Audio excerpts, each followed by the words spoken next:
Hahaha, apa kabar sahabat artikel view? Kali ini saya akan membacakan lanjutan alur cerita kisah CO muda berpura-pura culun. Tapi, sebelum mendengarkan kisah ceritanya, silahkan cari posisi yang nyaman dan jauhi keramaian. Dan jangan lupa pasang headsetnya.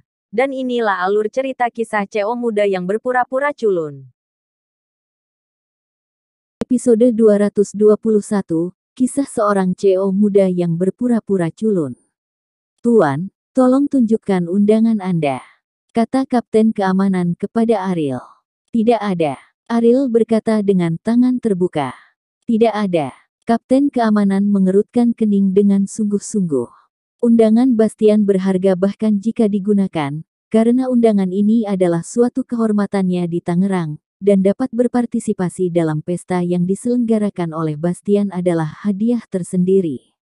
Soal pembahasan, banyak orang yang akan dengan hati-hati membuang undangan tersebut, namun orang di depannya justru mengatakan tidak, yang artinya dia sama sekali tidak mendapatkan undangan tersebut. Dia masuk. Ayo kalian seret. Lia mencibir. Kapten Keamanan melirik Lia. Jika bukan karena teriakan wanita ini, bagaimana mungkin orang-orang di lapangan melihat mereka semua? Bastian mengetahui tentang masalah ini, dia tidak hanya akan kehilangan pekerjaannya, tetapi juga di masa depan kota Tangerang tidak dapat bergerak 1 inci pun. Kalian berdua, jangan membuat masalah di sini, ikutlah denganku jangan membuat masalah, atau aku tidak dapat menjamin bahwa kalian berdua akan terluka, kata Kapten Keamanan. Ariel stabil tidak bergerak. Dia berkata, meskipun saya tidak memiliki undangan, saya datang ke pesta. Bastian secara pribadi mengundang saya. Sebelum mengusir saya, mengapa Anda tidak meminta instruksi padanya? Itu bukan urusanmu di sini, tutup mulutmu. Kapten Keamanan memarahi Lia. Lia penuh dengan ketidakpuasan, dia merasa bahwa dia melakukannya demi pesta. Dia hanya mengekspos Ariel, tetapi bagaimana dia bisa memahami suasana hati Kapten Keamanan saat ini? Dia bertanggung jawab atas pekerjaan keamanan saat ini, dan disusupi oleh orang tak dikenal dan diketahui oleh pejabat tingkat tinggi. Tidak bisa makan dan berjalan-jalan, silakan. Kapten Keamanan membuat isyarat tolong. Ariel tetap tidak bergerak dan berkata, jika saya pergi, nasib Anda akan lebih buruk. Mengapa Anda tidak meminta instruksi untuk melihat apakah saya memenuhi syarat untuk berpartisipasi? Kapten Keamanan mengambil napas dalam-dalam. Menurut praktik tahun-tahun sebelumnya, Anis harus segera datang. Jika orang ini tidak dibersihkan, ia akan dipecat. Aku akan mengatakannya untuk terakhir kalinya, aku harap kamu tidak mempermalukanku, dan jangan mempermalukan dirimu sendiri. Kata Kapten Keamanan. Aku berkata, mengapa kamu begitu keras kepala? Tanyakan saja jika tidak, dan usir kami. Aku khawatir kamu tidak akan punya waktu untuk menyesalinya. Rangga berdiri dan berkata dengan arogan. Lia sangat senang ketika dia melihat bahwa mereka berdua tidak pergi. Semakin besar masalahnya, semakin malu Ariel nantinya. Ini adalah sesuatu yang dia senang lihat. Di kerumunan, Lia menemukan Reza yang sedang menonton kesenangan. Untuk mengungkapkan identitas Ariel, selama Reza maju ke depan, Kapten Keamanan pasti tidak akan meragukan mereka, dan akan menggunakan cara langsung untuk mengusir mereka. Jangan percaya mereka, dua orang ini, Reza tahu, dia. Pemborosan macam apa keduanya, Tuan Reza sangat jelas. Kata Lia, untuk meremanasi suasana, Reza hanya ingin melihat kegembiraannya, dan dia menghadiri pesta ini hari ini untuk membantu Carlos menemukan kebenaran dan melihat apa hubungan Bastian, yaitu memainkan identitas seorang mata-mata, dan sekarang dia ditarik keluar oleh Lia, membuatnya menggertakkan giginya dengan kebencian. Siapa nih, kalau sampahnya tercampur, bisa bantu bikin sertifikat dan usir. Reza, ini wilayah Paman Bastian, tolong bantu. Keduanya bukan temanmu. Ketika Reza mendengar kata-kata ini, dia harus menggigit peluru dan memelototi Lia.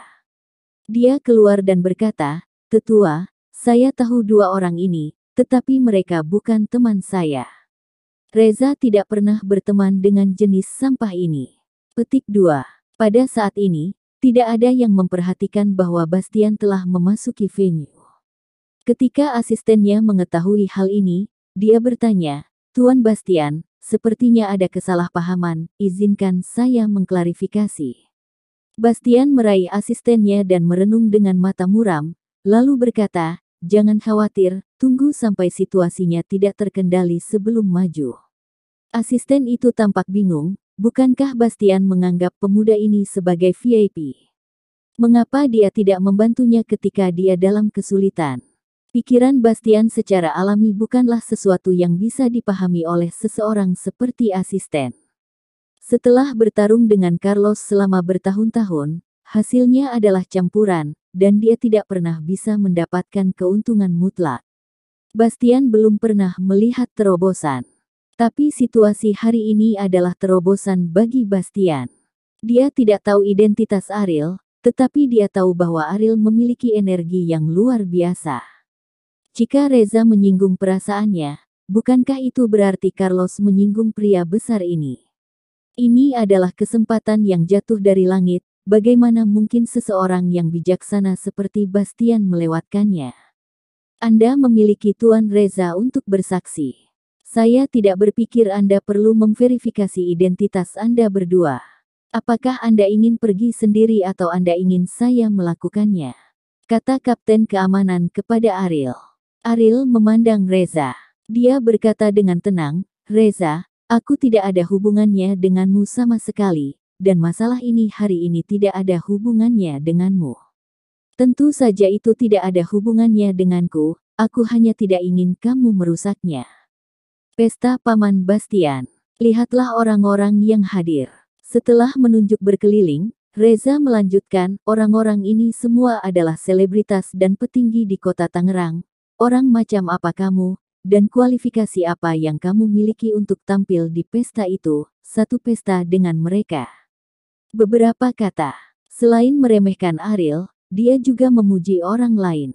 Itu dapat dianggap sebagai niat baik Reza kepada orang-orang ini, dan mereka tertarik dengan penyamaran. Ketika orang-orang itu mendengar kata-kata Reza, dengan tawa puas meskipun mereka berdua dari Bastian, dapat dihargai oleh Reza juga merupakan cara untuk membuktikan nilainya. "Reza, orang luar mengatakan bahwa kamu muda dan sombong, tetapi hari ini tampaknya itu tidak sepenuhnya benar. Ya, tampaknya dunia luar memiliki terlalu banyak prasangka terhadapmu, anak kaya." Itu saja, rumor, Reza sangat masuk akal. Orang-orang muda seperti ini jarang sekarang. Menggembar-gemborkan selalu sopan, Reza memberi mereka niat baik, dan mereka secara alami ingin memberi Reza rasa manis. Reza tidak menyangka akan ada keuntungan tak terduga hari ini. Itu akan membuat mereka merasa baik, dan akan lebih mudah untuk menang di masa depan. Jika Carlos tahu tentang ini, dia pasti akan menghadiahinya jutaan dolar, uang saku. Anda semua layak mendapatkan rasa hormat saya dari Reza, jadi hari ini, izinkan saya membuang sampah ini untuk Anda. Setelah Reza selesai berbicara, dia berbalik dan melihat Ariel dan memarahi dengan dingin, "Keluar, kan? Kalian pantas berada di sini juga. Apa yang bisa kamu lakukan pada kami jika kamu tidak pergi?" teriak Rangga. Wajah Reza dingin, dan dia berkata dengan senyum sinis, "Tidak pergi. Kalau begitu mari kita lihat seberapa mampu kamu." Melihat Reza berjalan ke arahnya, Rangga dengan cepat bersembunyi di belakang Ariel dan berkata, "Bos, kamu harus melindungiku. Jika aku terluka olehnya, aku tidak akan bisa bangun jika aku tidak berbaring di rumah sakit selama 10 atau 8 tahun." Melihat Rangga bersembunyi, Reza memukulinya Ariel, bahunya, dia tarik dengan berat. Siap menarik Ariel keluar. Namun, meskipun Reza telah menggunakan semua kekuatannya, dia masih tidak bisa mengguncang Ariel, memberinya perasaan bahwa Ariel seperti pilar batu yang tertancap di tanah. "Kamu tidak bisa menangis tanpa melihat peti mati, kan?" Reza mengertakkan gigi dan berkata, "Ini lebih cocok untukmu," kata Ariel. Reza sangat marah. Dia mengangkat tinjunya ke Ariel dan memarahi, "Pergi ke neraka, kamu tidak tahu apa yang baik atau buruk, kamu membawa pada dirimu sendiri. Yang lain menghela nafas dan menggelengkan kepala ketika mereka melihat adegan ini. Di mata mereka, Ariel benar-benar tidak tahu apa yang baik atau buruk. Jika harus menyinggung Reza, dapatkah dia makan buah yang baik?